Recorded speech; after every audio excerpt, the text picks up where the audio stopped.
Hello नमस्कार जी दोस्तों। हमारी ग्रोथ कोचिंग के यूट्यूब चैनल पर आपका स्वागत है। तो कैसे हो आप लोग? उम्मीद है सब ठीक ही होंगे। तो कल की क्लास को कंटिन्यू करते हुए आज राहुल रतन सिंह पढ़ेंगे। जो रतन सिंह चित्तौड़ के शासक थे, उनका शासन पीरियड रहा था 1303 से 1302 से 1303 तक, सॉरी 1302 से 1303 शासक रहा था उनका चित्तौड़गढ़। जो अपने चित्तौड़गढ़ है, यह किला पहाड़ों ऊंचे स्थान पर स्थित है। ऊंचे स्थान पर क्या है, स्थित है। इनका विवाह हुआ था, गंधर्व विवाह हुआ था। किनके साथ हुआ था? रानी पद्मिनी के साथ इनका गंधर्व हुआ था। रानी पद्मिनी का जो गांव था या इनका शासन एरिया था वो था सियलदीप। सियलदीप था, सियलदीप या सिलोन, ये अपने श्रीलंका में पड़ता है। जो इनके रानी पद्मिनी के जो पिताजी थे या सियलदीप के शासक थे, गंधर्व सेन थे वो। और इनकी रानी पद्मिनी की माता का नाम था रानी चंपावती। अब जो रानी पद्मिनी काफी सुंदर थी, जो ये रानी पद्मिनी की जो सुंदरता का बखान करता है, किसके पास? राहुल रतन सिंह के पास कौन करता है? हीरामन तोता। हीरामन तोता आकर क्या नाम है, रतन सिंह को कहता है कि रानी पद्मिनी की सुंदरता का बखान करता है। और इसको जो पद्मिनी की जानकारी अपने इनके जो शासक यानी कि इनके दरबार में जो कवि थे, कवि कह सकते हैं या ऋषि कह सकते हैं, राघव चेतक चैतन ने इनको रानी पद्मिनी की सुंदरता का बखान इन्होंने भी किया था और हीरामन तोता ने भी किया था। और जो राहुल रतन सिंह और रानी पद्मिनी का विवाह गंधर्व विवाह हुआ था। जो गोरा और बादल थे, जो रानी पद्मिनी के चाचा और भतीजा थे, और राहुल रतन सिंह, यानी कि जब रानी पद्मिनी की शादी राहुल रतन सिंह से हुई थी तो ये गोरा और बादल, गोरा व बादल रानी पद्मिनी के साथ आए थे। ये इसके चाचा और भतीजा थे। तो ये क्या नाम है, राहुल रतन सिंह के पास आकर उनके सेनापति पति भी बन गए थे। और जो रानी पद्मिनी के साथ 1600 दासियां आई थी, दासियां 1600 दासियां रानी पद्मिनी के साथ आई थी मेवाड़ से चित्तौड़। अब हुआ ऐसे कि जो राघव चेतन था, वह जो रानी पद्मिनी थी, रानी पद्मिनी इतनी सुंदर थी कि जब भी वो पानी पीती तो उसके गले से पानी दिखाई देता था। तो राघव चेतन उनको क्या छिप छिप के देखता था और वो जादू टोनने भी करता था। चित्तौड़ में जादू टोनने का भी करता था। तो राहुल रतन सिंह या रतन सिंह को पता चल गया इसे। तो रतन सिंह ने राघव चेतन को चित्तौड़ छोड़ने का आदेश दे दिया था कि तुम यहाँ से अब चले जाओ। तो राघव चेतन ने, दुश्मन का दुश्मन कौन होता है? दोस्त। तो राघव चेतन दिल्ली जाके किसके पास? अलाउद्दीन खिलजी से हाथ मिला लिया। अलाउद्दीन खिलजी का शासन पीरियड रहा था अपने 1216 से 1316 तक। समझ में आया? एक बार और देख लीजिए कि राहुल रतन सिंह का शासन पीरियड रहा था अपने 1302 से 1303 तक शासक रहा था इनका चित्तौड़गढ़। इन्होंने गंधर्व विवाह किया था रानी पद्मिनी से। रानी पद्मिनी थे सियल द्वीप की या सीलोन श्रीलंका की राजकुमारी थी। इनके पिताजी थे गंधर्व सेन और इनकी माता थी चंपावती। किनकी? रानी पद्मिनी की। रानी पद्मिनी की सुंदरता का बखान कौन करता है? हीरामन तोता। हीरामन तोता जो रानी पद्मिनी की बरखान करता है, किससे? सुंदरता का बरखान करने के बाद जो राहुल रतन सिंह है वो जाते हैं श्रीलंका जाते हैं एक भिखारी का वेश करके। वहां जंगलों में रहते हैं और फिर उनकी मुलाकात गंधर्व सेन से होती है। फिर गंधर्व सेन को बताते हैं और फिर ये गंधर्व सेन को अपनी राजकुमारी का हाथ मांगते हैं गंधर्व सेन से। कौन? राहुल रतन सिंह। फिर इनका ब्याह हो जाता है और इसकी जानकारी अपने को राघव चेतन से भी मिलती है। किसको? राहुल रतन सिंह को। किसकी? पद्मावती की, पद्मिनी की जानकारी मिलती है। गोरा बादल जी और रानी पद्मिनी के साथ आए थे, सेनापति थे। गोरा बादल और रानी पद्मिनी के चाचा व भतीजा थे। रानी पद्मिनी अपने साथ 1600 दासियां लेकर आई थी मेवाड़ से चित्तौड़। और रतन सिंह को जब जादू टोना और जो राघव चेतन की गंदी नीयत के बारे में पता चला तो रतन सिंह ने राघव चेतन को चित्तौड़ छोड़ने का आदेश दिया था। और दुश्मन का दुश्मन दोस्त होता है, इसलिए राघव चेतन ने दिल्ली जाकर अलाउद्दीन खिलजी से हाथ मिला लिया। और अलाउद्दीन खिलजी का शासन पीरियड रहा था अपने 1216 से 1316 तक। आगे देखें। मलिक मोहम्मद जायसी। मलिक मोहम्मद जी जायसी अपने ग्रंथ में बताते हैं, ग्रंथ का नाम है उनका पद्मावत के अनुसार अलाउद्दीन खिलजी ने चित्तौड़ पर आक्रमण किसके लिए करा था? रानी पद्मिनी की सुंदरता के कारण। जो अलाउद्दीन खिलजी ने चित्तौड़ पर आक्रमण किया था, रानी पद्मावती की सुंदरता के कारण किया था। और इसके व्यापारिक कारण भी थे। जो रावल रतन सिंह के पिताजी थे, जिस समय शासक थे, उस समय क्या नाम है, अलाउद्दीन के जो सेनापति जो गुजरात जा रहे थे, उसको रोककर रावल रतन सिंह के पिताजी ने कर लिया था एक व्यापारिक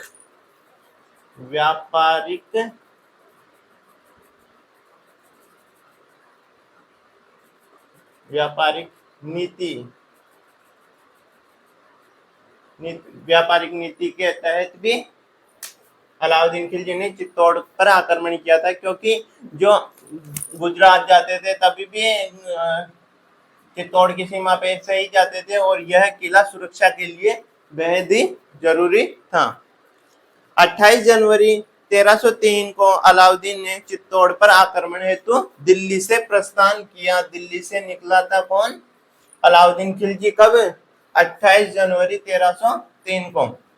अलाउद्दीन खिलजी ने चित्तौड़ के बाहर 7 से 8 महीने घेराबंदी की थी। 7 से 8 महीने घेराबंदी करने के बाद भी जब सफलता नहीं मिली तो उन्होंने कूटनीति अपनाई। कूटनीति क्या अपनाई? अलाउद्दीन खिलजी ने रावल रतन सिंह के पास मैसेज भेजा कि आप संधि करने के लिए तैयार है। तो रावल रतन सिंह ने अलाउद्दीन खिलजी को खाने पे बुलाया। तब खाना वाना खा के और तब संधि की बात हुई तो अलाउद्दीन खिलजी रावल रतन सिंह से कहते हैं कि आपके पूरे परिवार से मिल लिए, पर एक सदस्य से नहीं मिले।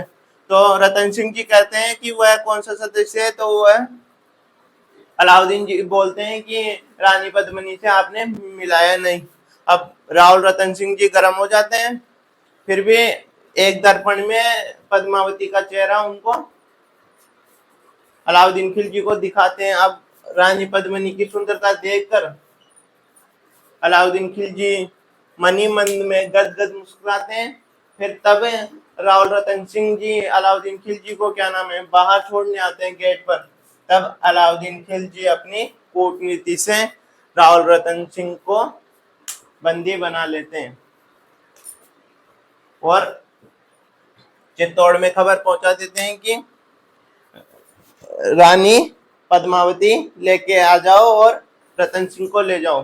तो गोरा और बादल जो रावल रतन सिंह के सेनापति थे, गोरा और बादल, और रानी पद्मिनी बोलती है कि अलाउद्दीन के पास मैसेज पहुंचाती है कि रानी पद्मिनी के साथ 1600 रानियां भी या 1600 दासियां आएगी। तो अलाउद्दीन खिलजी से खुश हो जाता है कि रानी पद्मिनी के साथ 1600 महिलाएं और आ रही हैं। तो अलाउद्दीन खिलजी बोलता है ठीक है।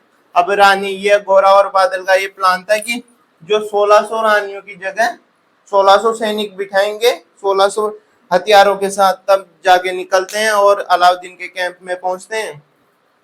तब रानी पद्मिनी कहती है कि मैं लास्ट बार रतन सिंह से मिलना चाहती हूँ। तो अलाउद्दीन खिलजी बोलते हैं ठीक है, लास्ट बार मिल लो। तब रानी ये पद्मावती जाकर रावल रतन सिंह से मिलती है। तो वहां से रावल रतन सिंह को छुड़ा के रानी पद्मिनी तो गुफा के दरवाजे से वहां चित्तौड़ में पहुंच जाती है और गोरा और बादल और 1600 सैनिक युद्ध करते हैं, जिसमें गोरा वीर गति को प्राप्त हो जाता है और बादल चित्तौड़ पहुंच जाता है। इस घटना से अलाउद्दीन खिलजी को और ज्यादा गुस्सा आता है। फिर टाइम चलता रहा और चित्तौड़ में खान पान की व्यवस्था में कमी आ गई और एक समय ऐसा है कि वहां अन्न की कमी आने लगे। इससे रावल रतन सिंह ने कहा कि यहाँ अंदर ही अंदर मरने से तो फायदा है कि अपन बाहर जाकर शत्रुओं पर टूट पड़े। तब जाकर उन्होंने साका किया था। साका पहले महिलाएं साका करती है।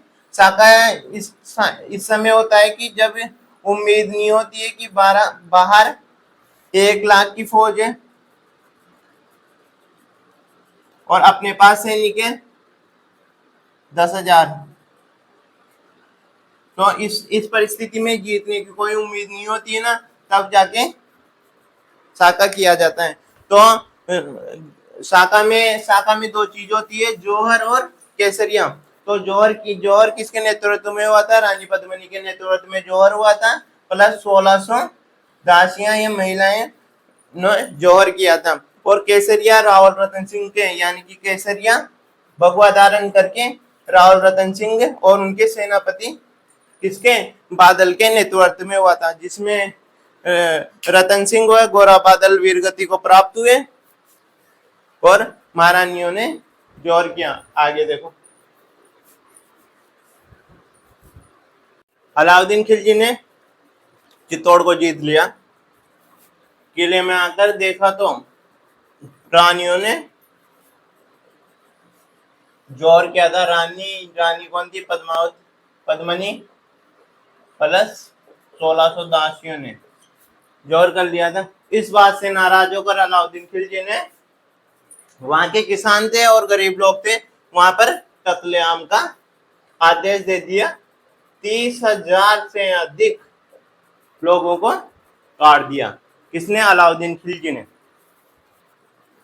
फिर आगे हुआ कि 1303 में अलाउद्दीन खिलजी ने चित्तौड़ अपने बेटे खिजराबाद को सौंप दिया कि यहाँ तो संभाल। वो दिल्ली चला गया।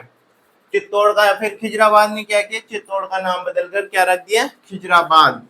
चित्तौड़ का नाम बदल के खिजराबाद रख दिया।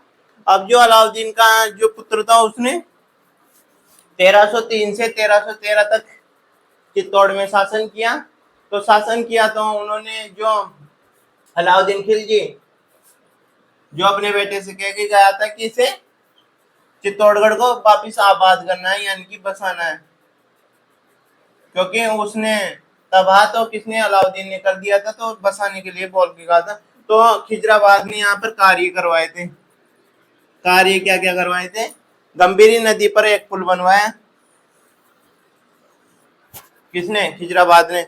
और धाबाई पीर की दरगाह बनवाई थी, उस पर खिजराबाद ने लेख लिखवाया था। अलाउद्दीन के शिला लेख लिखवाए थे उस पर, धाबाई पीर की दरगाह पर। यह नोट बहुत इंपोर्टेंट है। सिसोदा के सामंत लक्ष्मण सिंह सिसोदा के 7 पुत्रों के साथ रतन सिंह भी क्या हुए थे?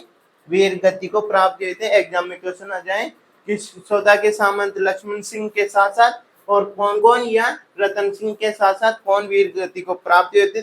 लक्ष्मण सिंह सिसोदिया और उसके 7 पुत्र भी रतन सिंह के साथ वीर गति को प्राप्त हुए थे। इसके बाद देखो आगे, जी.एच.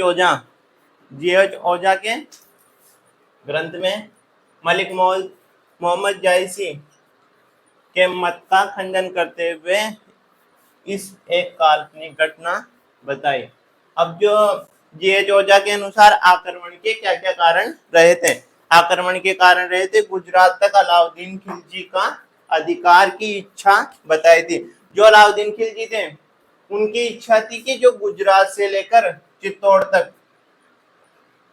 तक अलाउद्दीन का ही परचम ले रहा है या झंडा ले रहा है या उसका ही राज रहे, उसको शासन करने में कोई दिक्कत नहीं। अब जो गोपीनाथ शर्मा कहते हैं या उनके ग्रंथ